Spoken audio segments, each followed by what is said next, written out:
Hi children, welcome back to our class. We are going to the end of moving to our end of the chapter. Today we will see the differences between mixtures and compounds.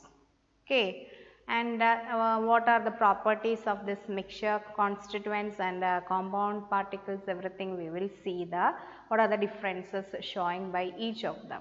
Okay, now we can see that differences between mixtures and compounds. So, initially I will be writing the properties of mixtures. So, if we are talking about the properties of mixtures, first one we can take one example then. Okay, we can take one example. You just imagine that you are taking a mixture, suppose salt water, salt solution. It is a mixture, isn't it? So, if you are by taking that as an example, we can one by one say the properties of mixtures. Okay. In that formation of that mixture, only the constituents are simply mixing, just mixing them. Okay. In that formation of that mixture, that salt water, salt is mixed with the water, salt is mixing with the water, so that salt solution will be produced, that is a mixture. Okay. So, for the preparation of that mixture, the constituents are just mixing. Constituents are just mixing.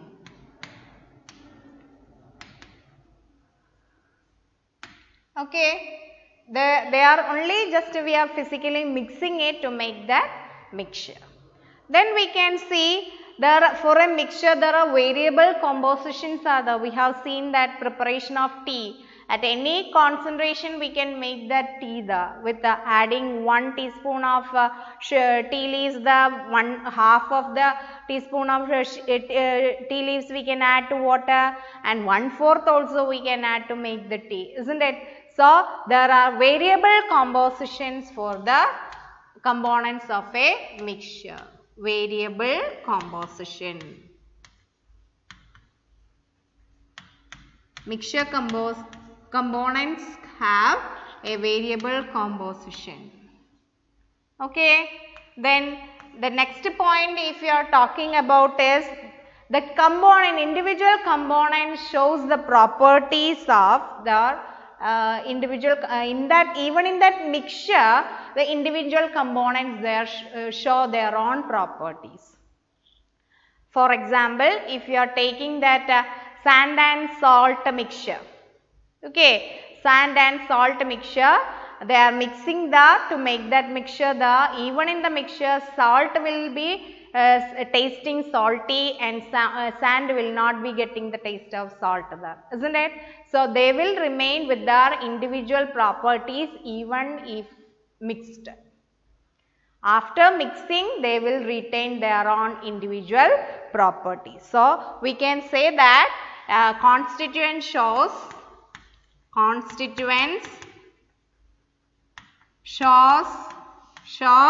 their own properties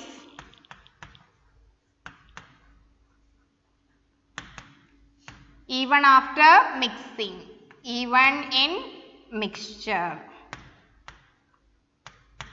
Okay, even in mixture the constituent will have their own properties. Okay, and the last point we can say that these components of a mixture can be separated by adopting simple physical methods. Components can be separated by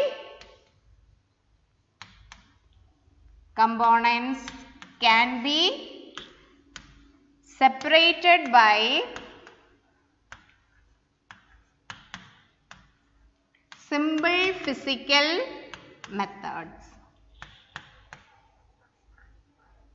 Simple physical methods such as evaporation, centrifugation, distillation, all these are simple process of separation. So, by adopting all these different simple techniques we can separate the components. So, these are the points properties of a mixture. constituents are simply just mixing the, and variable compositions are possible for a mixture, and constituents show their own property even in the mixture.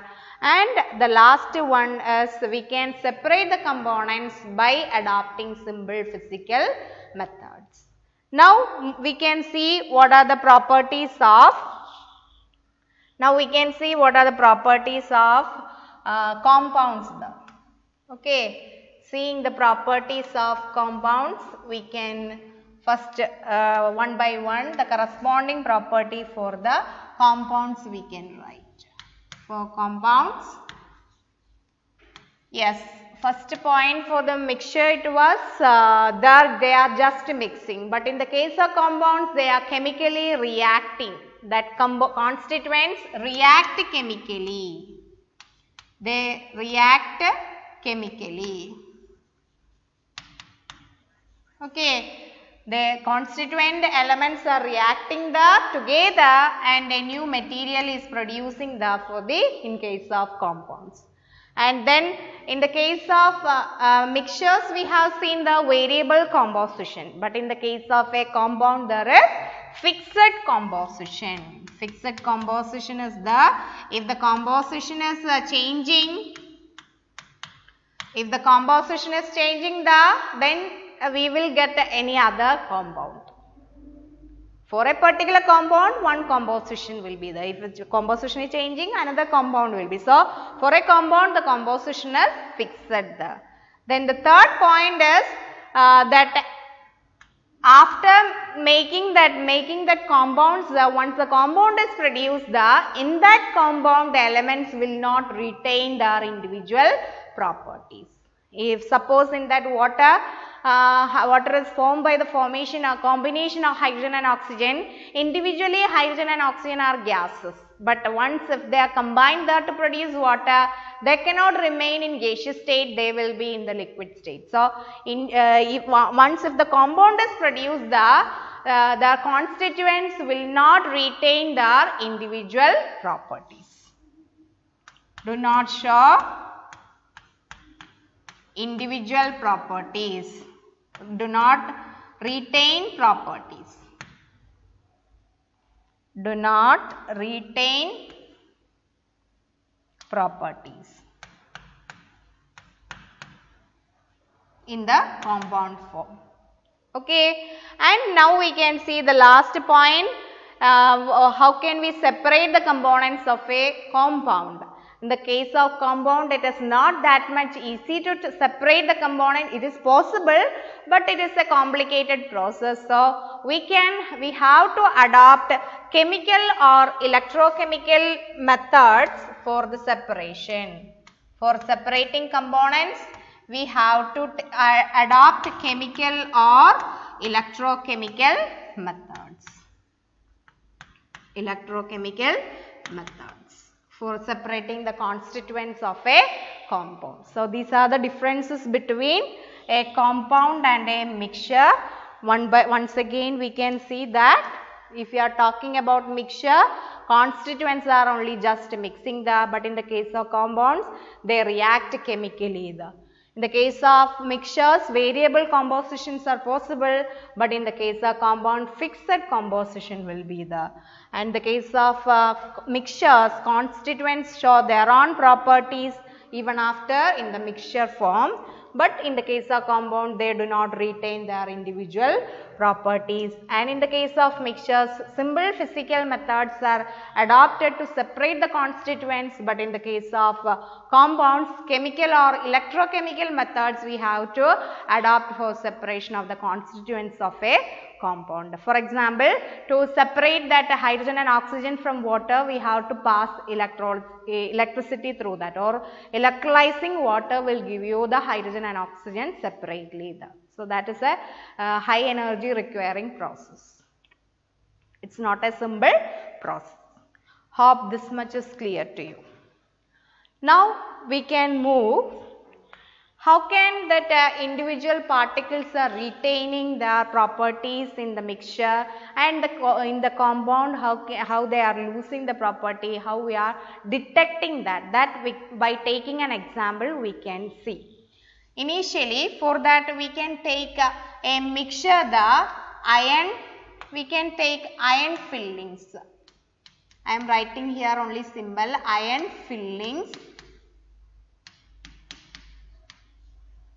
plus sulfur. Sulfur is a yellow powder. Iron fillings, iron you know that metallic color of grey color, bright grey color, that color will be having that iron fillings color, and sulfur powder is yellow. So, you take two china dishes, and in one china dish you both the china dish you take equal amounts of iron fillings and sulfur powder.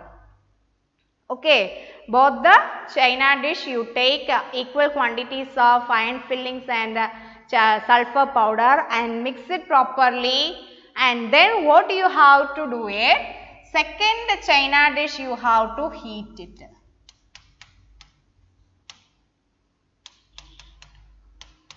Okay, only that is the difference. The first we are just mixing it, but in the second case we are heating it.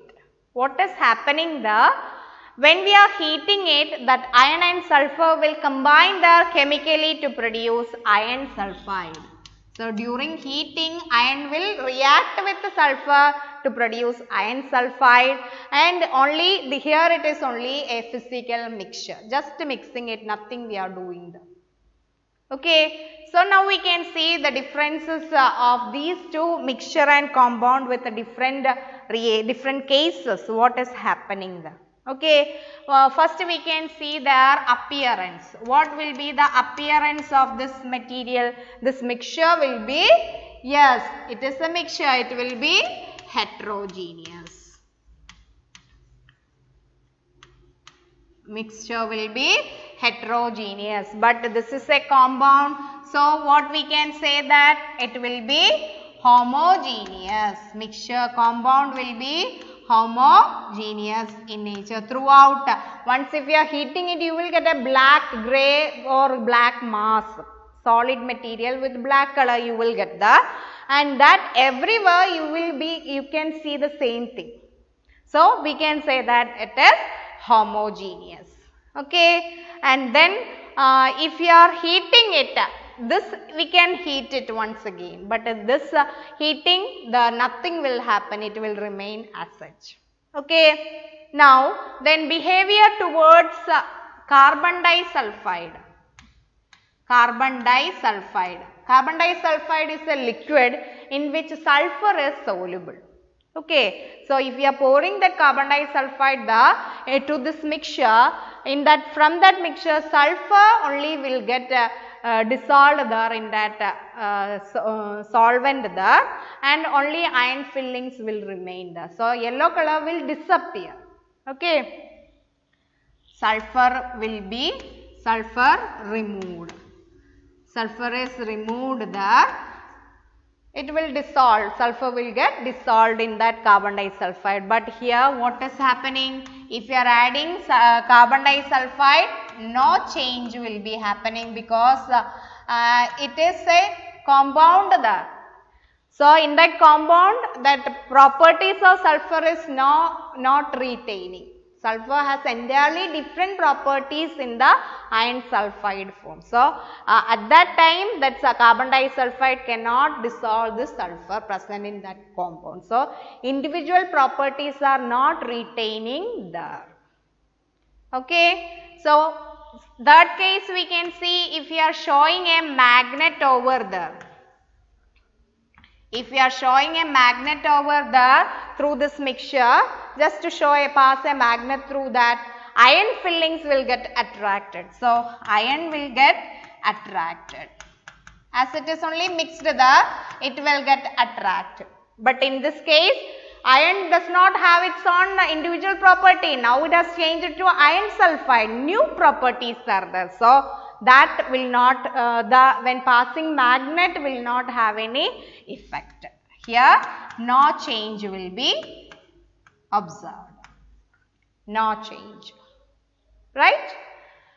Now, again to this, once again if we can add another reagent there, if we are adding the hydrogen chloride or dilute hydrochloric acid or dilute sulfuric acid also we can use.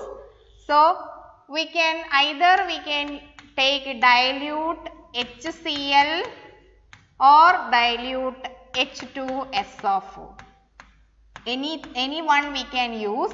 At that time, what is happening to this mixture? If you are adding acid, the metal will react with acid. So here, which is the metal? Oh, iron. So iron will react with acid and to produce hydrogen gas. Iron will react with acid to produce hydrogen gas. Hydrogen gas will be evolved out. Hydrogen gas is a colorless, odorless gas. Hydrogen gas which do not have any color and odorless gas. No particular odor is there, but it is combustible gas. Combustion test we are not doing, and in evolution bubbles will be coming from that indicates that a gas is produced there, and that gas is hydrogen gas. Okay, but in the case of this iron sulfide compound, if you are adding the same reagent, either dilute HCl or dilute hydrochloric acid, sulfuric acid, if you are adding there you will get another gas with a smell of rotten egg, because iron sulfide will react with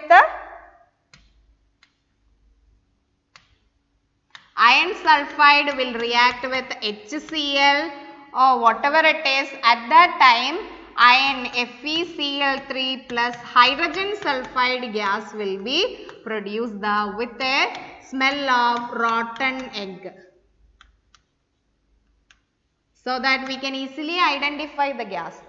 As the smell is rotten egg smell, so we can identify the gas formed there. So, both the cases there are gases produced there, but the gases are different there. So, we can say that in a mixture individual constituents will retain their properties, but in a compound the individual properties are not shown by the constituents. They will have a different properties by the formation of a compound. In the compound they will have a new properties for that new compound will be there, and individual properties are not retaining after the formation of a compound. Okay, hope this much is clear to you. With this our chapter is over. If any doubt is there, please clear it. Thank you.